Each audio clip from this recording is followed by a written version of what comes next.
Assalamualaikum warahmatullahi wabarakatuh. Waalaikumsalam warahmatullahi wabarakatuh. Selamat pagi anak-anak hebat. Pagi Bu.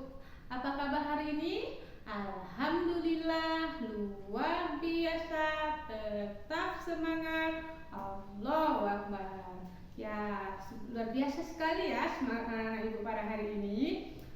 Oke, baik, sebelum kita mulai pembelajaran pada hari ini, mari kita berdoa terlebih dahulu. Berdoa mulai.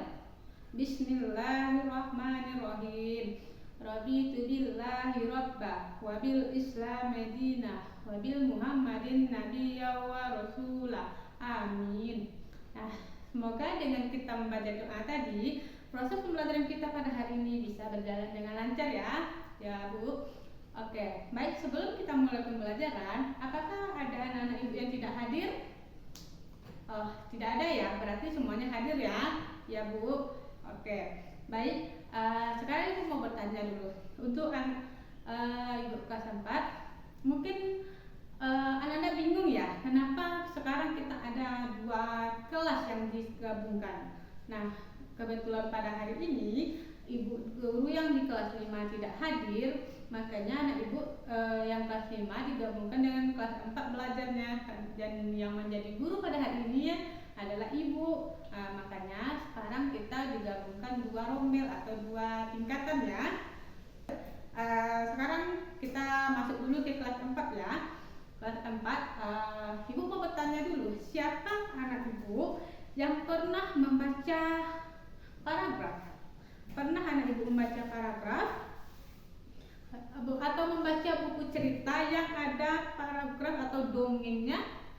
Ada Bu, pernah Bu. Oke. Nah, sekarang mau bertanya lagi, kalau anak Ibu membaca satu paragraf, menurut kalian kalimat mana yang paling penting?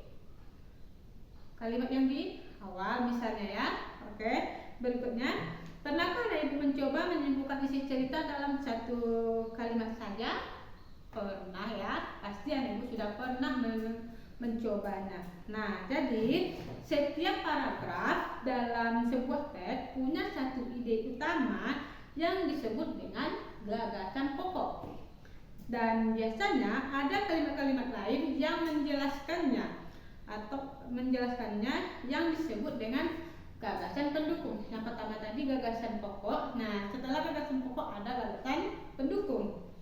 Nah, hari ini kita akan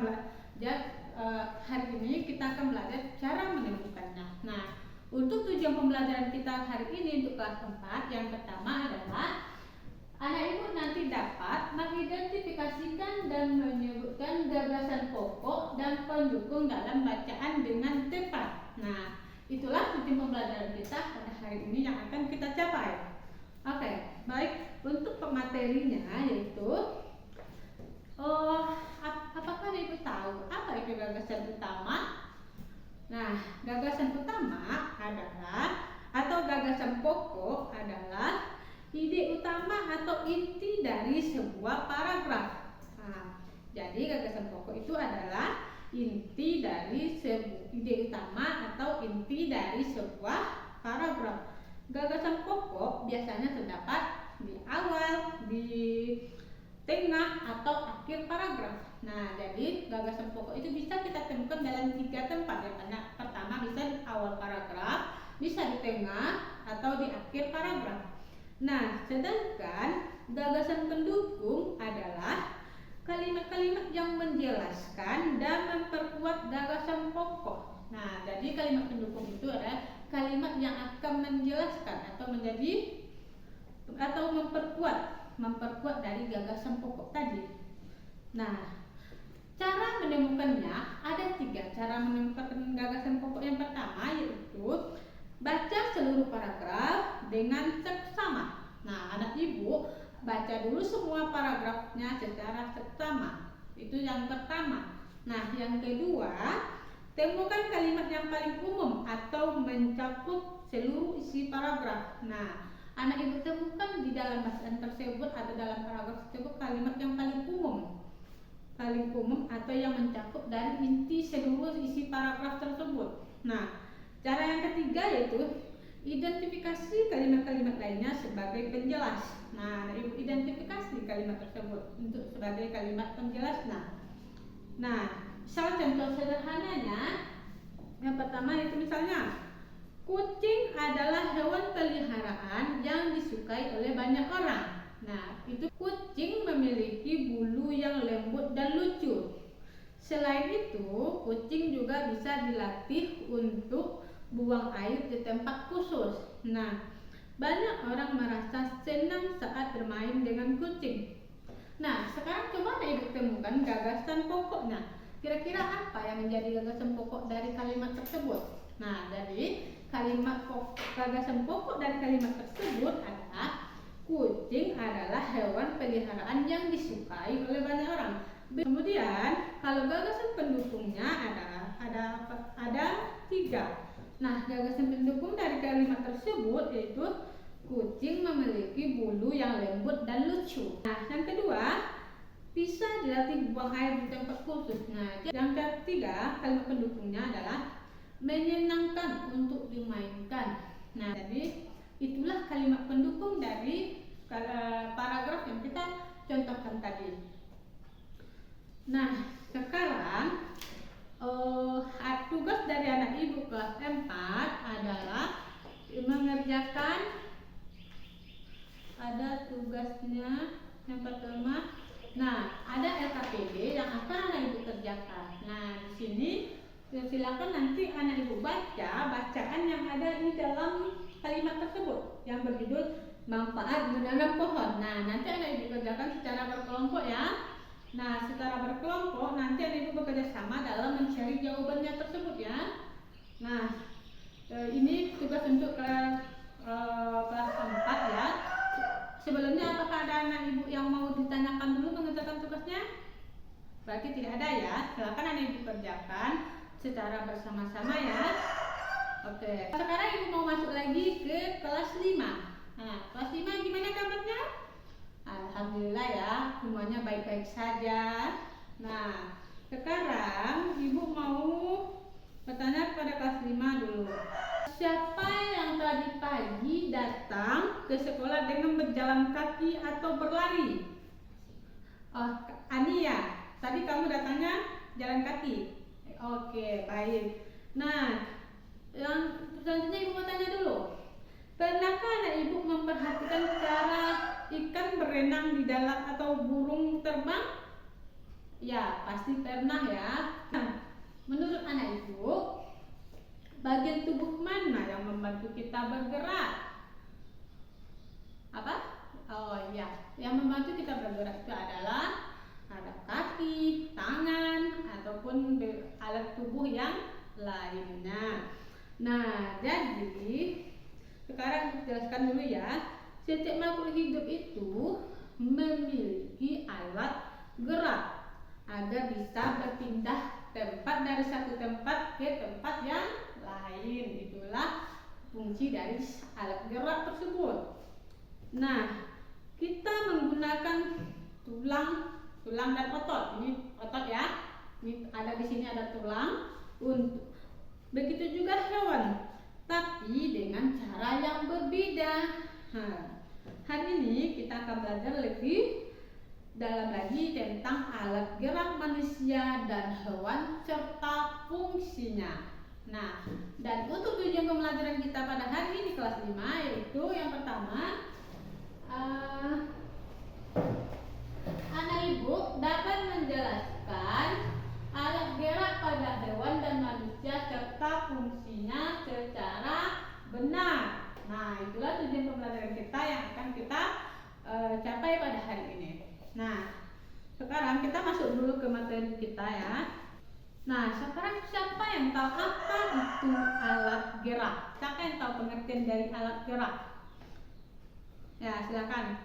Oke, alat gerak adalah bagian tubuh makhluk hidup yang berfungsi untuk melakukan berbagai aktivitas seperti berjalan, berlari, melompat, berenang, dan lain-lain. Nah, itulah fungsi alat gerak.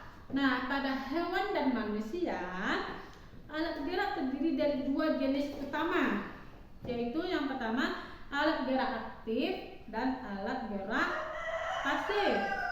Nah, berikutnya kita pelajari tentang kerjasama alat gerak. Alat gerak pada hewan dan fungsinya. Yang tadi kita belajar tentang alat gerak pada manusia. Nah, selanjutnya kita belajar tentang alat gerak pada hewan dan fungsinya. Nah, setiap hewan itu dia memiliki alat geraknya masing-masing yang disesuaikan dengan lingkungan dan cara hidupnya. Yang pertama misalnya ikan. Nah, ikan menggunakan apa dia untuk bergerak? Menggunakan sirip. Nah, ikan menggunakan sirip dan ekor untuk berenang dan menjaga keseimbangannya di dalam air. Nah, yang kedua, reptilia. Apa saja yang termasuk reptilia itu? Misalnya ada katak, ular, buaya, dan penyu. Nah, dia menggunakan kaki, otot perut, dan kaki dayung untuk berjalan, merayap, memanjat, dan berenang. Kemudian amfibi, apa yang termasuk amfibi? Katak. Nah, katak dia menggunakan kaki untuk berjalan, melompat, dan berenang. Burung menggunakan apa dia untuk bergerak? Menggunakan sayap dan kaki. Mamalia. Apa saja yang termasuk mamalia? Ada sapi, kemudian ada anjing, ada kucing. Nah, mereka menggunakan kakinya untuk berjalan, berlari, melompat, dan juga berenang. Sudah paham ya Ibu tentang alat gerak pada hewan? Sudah. Nah, sekarang kita masuk kepada contoh alat gerak pada hewan. Sayap. Sayap itu untuk apa alat gerak itu? Untuk terbang. Siapa yang menggunakannya? Adalah burung dan ayam. Nah, kemudian ekor. Ekor juga termasuk alat gerak pada hewan. Dia berfungsi untuk membantu keseimbangan dan perlindungan. Misalnya untuk apa itu? Untuk kucing, kuda, dan kadal. Nah, kemudian sirip. Sirip untuk apa? Sirip untuk mengontrol gerak dan dorongan saat berenang. Nah, siapa yang menggunakan sirip ini? Adalah ikan. Dan otot. Otot untuk bergerak pada hewan yang tidak memiliki sayap, ekor, atau sirip seperti ular, cacing, dan siput. Kita masuk kepada fungsi alat gerak pada manusia. Nah, pertama tulang. Tulang adalah sebagai alat gerak pasif memberikan bentuk, tubuh, dan tempat melekatnya otot. Nah, kemudian otot adalah sebagai alat gerak aktif menggerakkan tulang sehingga manusia dapat berjalan, berlari, melompat, serta melakukan aktivitas yang lainnya. Nah, itulah materi kita yang tentang alat gerak pada hewan dan manusia serta fungsinya. Sekarang Ibu mau bertanya dulu kepada anak kelas 5. Apakah Anda semua sudah paham dengan materinya? Sudah ya? Sudah. Nah, kalau sudah paham, sekarang kita akan mengerjakan LKPD-nya lagi ya. Nah, anak Ibu kan sudah duduk berkelompok ini. Nanti anak Ibu kerjakan tugas yang ada di LKPD ini secara berkelompok dan secara bersama-sama ya. Oke, baik. Sekarang Ibu bagikan dulu LKPD-nya. Yang mana materi kita tadi tentang alat gerak pada hewan dan manusia. Nah, silakan anak Ibu pahami bacaan yang ada di sini dan lakukan jawabannya di sini ya, secara bersama-sama dengan temannya sekelompok. Nah, sekarang kita bahas ya yang tugas kelas 4 ya. Oke. Nah, tadi tugas kelas 4 itu apa? Menemukan gagasan pokok atau gagasan pendukung. Nah, berarti anak Ibu sudah paham ya dari hasil KPD-nya. Anak Ibu sudah bisa menentukan gagasan pokok dari paragraf yang sudah Ibu berikan ya. Sudah ya. Berarti anak Ibu sudah hebat ya, sudah bisa memberikan jawaban yang baik di dalam tugas LKPD-nya.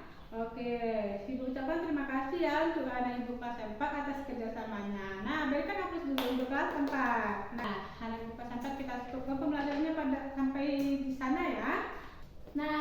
kelas 5, apakah sudah selesai tugasnya? Udah ya? Nah, tadi tugas anak ibu kelas 5 adalah tentang alat gerak pada hewan dan manusia. Nah, dari hasil kerjasamanya tadi, Ibu lihat ternyata anak ibu sudah bisa ya menjawab pertanyaan dari LKPD yang sudah ibu berikan tentang alat gerak hewan dan manusia. Nah, dari hasilnya sepertinya anak ibu kelas 4 sudah bisa ya menjelaskan apa itu alat gerak aktif dan gerak pasif. Nah, hebat ya anak ibu kelas 5. Nah, juga sudah bisa memberikan dua contoh gerak aktif dan gerak pasif. Nah, berarti untuk pembelajaran kita pada hari ini ya, anak ibu sudah paham ya tentang alat gerak dan pada hewan dan manusia ya. Oke, berarti kita cukupkan sampai di sini ya untuk pembelajarannya. Berarti anak ibu kelas 4 dan kelas 5 sudah paham ya semuanya. Nah, kesimpulannya gagasan pokok itu berada di mana? Di awal, di tengah ataupun di akhir. Nah, kalau gagasan pendukung, dia adalah pendukung dari kalimat gagasan pokok. Nah, untuk anak ibu kelas 5, apa kesimpulan kita pada hari ini? Nah, jadi alat gerak pada manusia itu banyak, dan hewan juga alat gerak pada hewan dan manusia itu beragam. Nah, oke, baiklah. Berarti anak ibu semuanya sudah paham ya tentang pembelajaran kita pada hari ini. Dah ya. Oke, baik. Untuk pembelajaran kita pada hari ini anak ibu kelas 4 dan kelas 5 kita cukupkan sampai di sini ya. Kita cukupkan dengan membacakan Alhamdulillahirabbil alamin. Nah, ibu akhiri pembelajaran kita pada hari ini dengan mengucapkan Assalamualaikum warahmatullahi wabarakatuh.